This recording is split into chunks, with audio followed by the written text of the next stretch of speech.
Kadang, yang menghancurkan sebuah hubungan, bukan kata, pergi. Tapi harapan diam-diam, bahwa orang lain akan menahan kita. Malam itu, lampu apartemen 12B menyala redup. Kimi sudah duduk di ruang tengah sejak 1 jam yang lalu. Makan malam di meja sudah dingin. Nasi mengeras, lauk mengering. Jam di dinding berdetak terlalu keras, seolah sengaja mengingatkan bahwa seseorang kembali terlambat lagi. Kunci pintu berputar. Johnny masuk dengan langkah berat. Kemejanya kusut, wajahnya lelah. Ia bahkan belum sempat menutup pintu dengan benar, ketika Kimi sudah bicara lebih dulu. Aku nunggu dari tadi. Nada suaranya datar. Terlalu datar untuk sekadar kalimat biasa. Johnny menghela napas, meletakkan tasnya. Maaf. Lembur lagi. Deadline. Selalu deadline. Kalimat itu memotong. Cepat. Dingin. Johnny terdiam sejenak. Ia tahu arah pembicaraan ini. Dan entah kenapa, malam ini ia terlalu lelah untuk meredamnya. Aku kerja juga buat kita, Kim. Buat kita. Kimi tertawa kecil, tapi tidak ada hangat di sana. Yang aku butuh itu kamu, John. Bukan alasan kenapa kamu nggak ada. Sunyi sejenak, lalu seperti sesuatu yang sudah lama tertahan, pecah begitu saja. Kata-kata mulai saling dilempar. Bukan lagi tentang makan malam yang dingin, atau jam pulang yang terlambat. Tapi tentang waktu yang tak pernah cukup, pesan yang dibalas seadanya, dan rasa yang pelan-pelan terasa sendirian, meski berdua.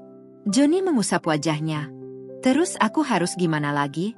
Aku udah capek, Kim. Kimi menatapnya. Lama. Ada sesuatu di matanya, antara kecewa dan lelah. Kalau capek, suaranya melembut, tapi justru terasa lebih tajam. Ya udah, pergi aja. Kalimat itu jatuh pelan. Dan entah kenapa, Johnny tidak membantah. Ia hanya mengangguk kecil, mengambil kunci, dan keluar. Pintu tertutup. Di dalam apartemen, Kimi masih berdiri. Seolah tubuhnya belum siap menerima apa yang baru saja terjadi. Beberapa detik. Lalu ia perlahan duduk di lantai, bersandar pada pintu. Tangannya meraih ponsel. Layar kosong. Ia menatapnya lama. Mungkin sekarang Johnny akan mengetuk lagi. Mungkin sekarang, dia akan kembali. Tapi tidak ada suara. Di luar, Johnny berdiri di lorong apartemen. Langkahnya tidak benar-benar menjauh. Ia hanya berhenti beberapa meter dari pintu. Menatap ke arah 12B. Tangannya menggenggam kunci terlalu erat. Seolah menunggu sesuatu. Satu panggilan. Satu suara dari dalam. John. Tapi lorong itu tetap sunyi. Waktu berjalan pelan. Di dalam, Kimi masih di tempat yang sama. Ponsel di tangan. Ia membuka galeri. Foto-foto lama. Tertawa di dalam mobil. Makan malam sederhana yang dulu terasa cukup. Wajah Johnny yang dulu selalu menatapnya, seolah dunia berhenti di situ. Dadanya sesak. Tangannya bergerak ke gagang pintu. Sedikit saja, dia bisa membuka. Sedikit saja, dia bisa memanggil. Tapi gengsi itu menahan. Kalau dia sayang, dia bakal balik sendiri. Di luar, Johnny bersandar pada dinding. Lampu lorong berkedip sesekali. Ia melihat pintu itu lagi. Masih tertutup. Hujan mulai turun di luar gedung. Suara rintiknya samar masuk ke lorong. Johnny menghela napas panjang. Matanya lelah. Bukan hanya karena kerja. Kalau dia butuh aku, dia pasti nyuruh aku balik. 2 orang. 2 hati. 2 ego yang sama-sama menunggu. Beberapa menit berlalu. Atau mungkin lebih lama. Hujan semakin deras. Johnny akhirnya berdiri tegak. Menatap pintu itu untuk terakhir kali. Lalu berbalik. Langkahnya kali ini benar-benar menjauh. Di dalam, Kimi mendengar suara lift terbuka di kejauhan. Hatinya berdegup. Ia berdiri cepat. Tangannya langsung ke gagang pintu. Dibuka. Lorong kosong. Hanya ada lampu redup dan lantai yang mulai basah oleh jejak sepatu. Kimi melangkah keluar. Menoleh ke kanan, ke kiri. Johnny. Tidak ada jawaban. Hanya suara hujan. Dan malam yang tiba-tiba terasa jauh lebih sepi. Ia berdiri di sana beberapa saat. Sampai akhirnya kembali masuk. Dengan langkah yang lebih berat. Malam itu, mereka berdua tidak tidur. Johnny duduk di sebuah halte.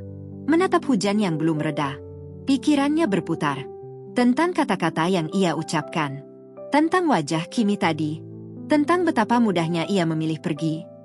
Tanpa benar-benar mencoba tinggal. Di dalam apartemen, Kimi memeluk lututnya di sofa. Menatap pintu yang kini terasa asing. Air matanya jatuh pelan. Ia sadar.